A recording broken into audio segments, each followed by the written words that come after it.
Hi class, welcome to Counseling 120. Last week you were sent links to the Myers-Briggs Type Indicator and the Strong Interest Inventory assessments. Those will be due later in the week, so this week we are going to go into detail to give you an idea of what are these assessments you're taking.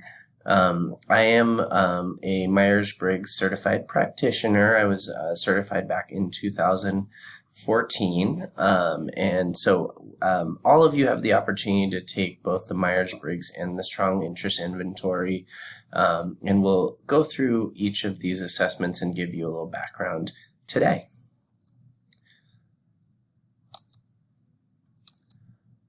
So a little bit of background on the MBTI. It really measures our psychological preferences, right? Preferences are keys because we can do a lot of things. We're very capable or are able to do things, but the key theme that you're going to see is that we do have preferences.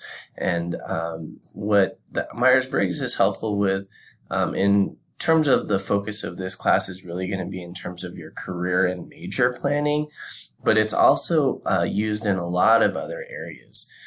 In fact, in the workplace, it's often used as a way for human resources office to kind of determine and help employees understand each other better.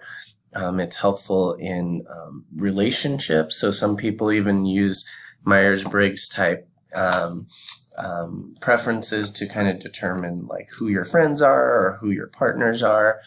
So it is a really interesting, very practical tool.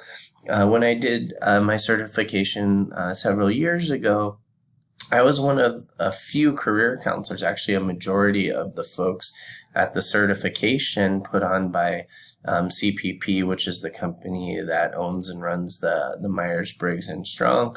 Most of the folks came from human resources or corporate offices, which is really interesting. But again, for our purposes, we're going to primarily focus on how it can help you with career and life planning and major planning. Okay, so the Myers-Briggs was actually developed by a mother-daughter team of Catherine Briggs and Isabel Briggs Myers, who is Catherine Briggs's daughter. And Catherine Briggs actually came from a family that really looked at education as something for both women and men. So Catherine Briggs was born in the 1800s. So think of it in the time context, but kind of was really interested in helping women and children kind of develop career and vocational interests. And she had a lot of different work experience, but was very capable in terms of research and studies. And she actually was really influenced by the work of psychologist Carl Jung. And a lot of the work for the MBTI is based on Jung's work in terms of psychological types.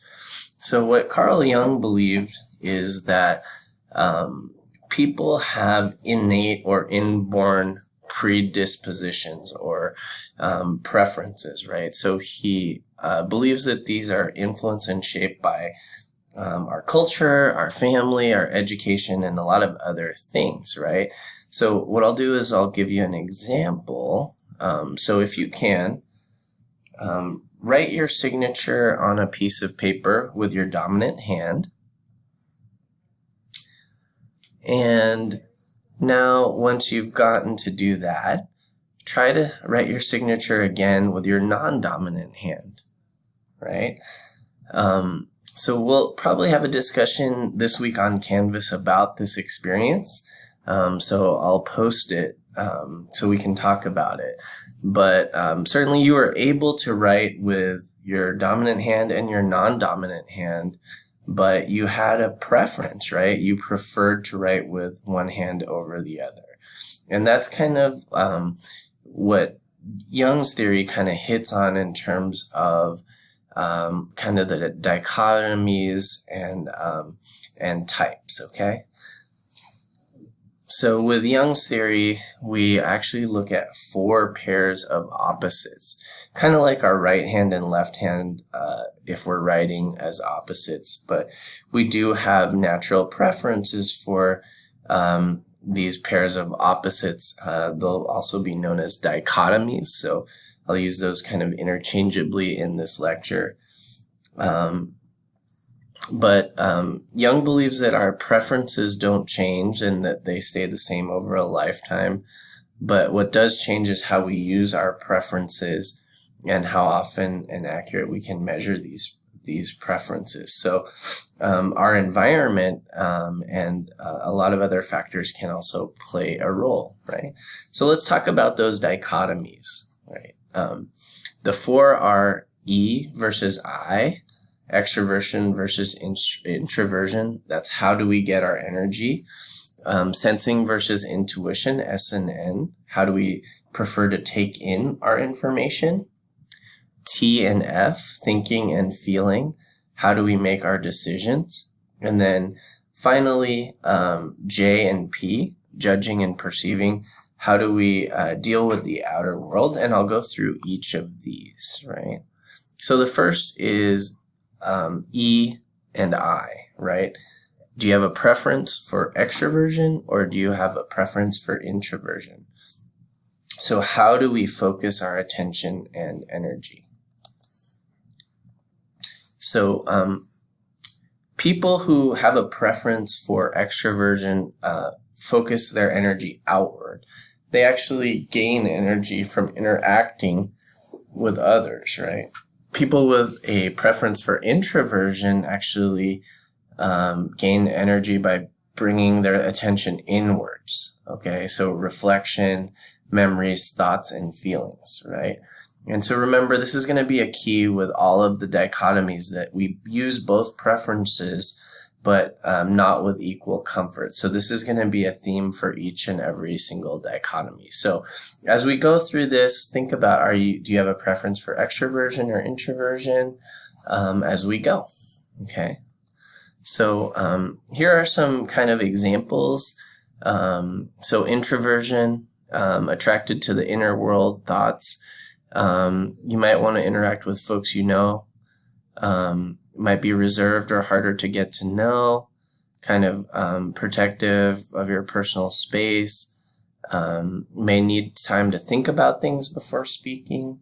You might be drained and tired of interacting with people, especially if they're strangers, right? If you have a preference for extroversion rather, you're attracted to the outer world, you enjoy meeting and talking to new people, friendly, verbally skilled. You can kind of speak to think. And if you're alone for too long, you might get bored and restless, right? So those are some qualities of folks. And again, remember, you can have qualities of both, but you usually prefer one over the other, right?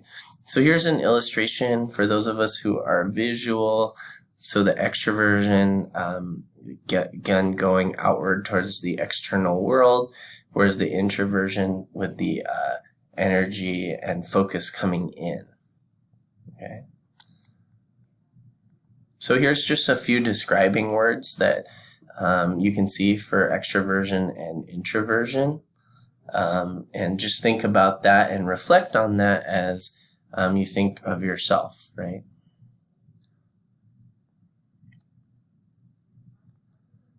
A couple other examples for you to take a look at. Okay. So extroverts may be more talkative and energetic. Introverts may not show their enthusiasm outwardly and may need to think about things and reflect. Introverts may want to keep their distance. Extroverts may want to be closer. But we all have a preference. But again, we do not use them with equal comfort. You'll see this again as a theme, and I'm repeating it because it's an important thing to note as we go. Okay. All right, moving on to the next dichotomy, sensing versus intuition. So how we take information in and the kind of information we like and trust. So let's take a look at sensing and intuition. People who prefer sensing like to use their five senses kind of in the here and now, like to take on information that is like real and tangible. Whereas intuitive folks with their preferences, they look beyond the real and concrete, right? Kind of the bigger picture, like to like think more than just what's presented to them, right? So we can use both, but again, we typically trust one way over the other. Okay, so again, here's some contrasting views on sensing versus intuition, right? Again, think of sensing with the detail-oriented view, whereas intuition is more the big picture. And here's a visual. So kind of think of it in a linear, sequential step-by-step way for this folks with a sensing preference, and then the big picture for intuition. So that's much different than the linear view. Okay, so here's some keywords that can describe each, right? So think of like sensing as facts, being specific, present in the here and now. Intuition, maybe ideas, imagination, the future, what could be versus what is for sensing. So hopefully that gives you a better view of the difference between sensing and intuition. And you can see that we do use all of the so again, we don't use them with equal trust. So we do have a preference of one over the other. All right.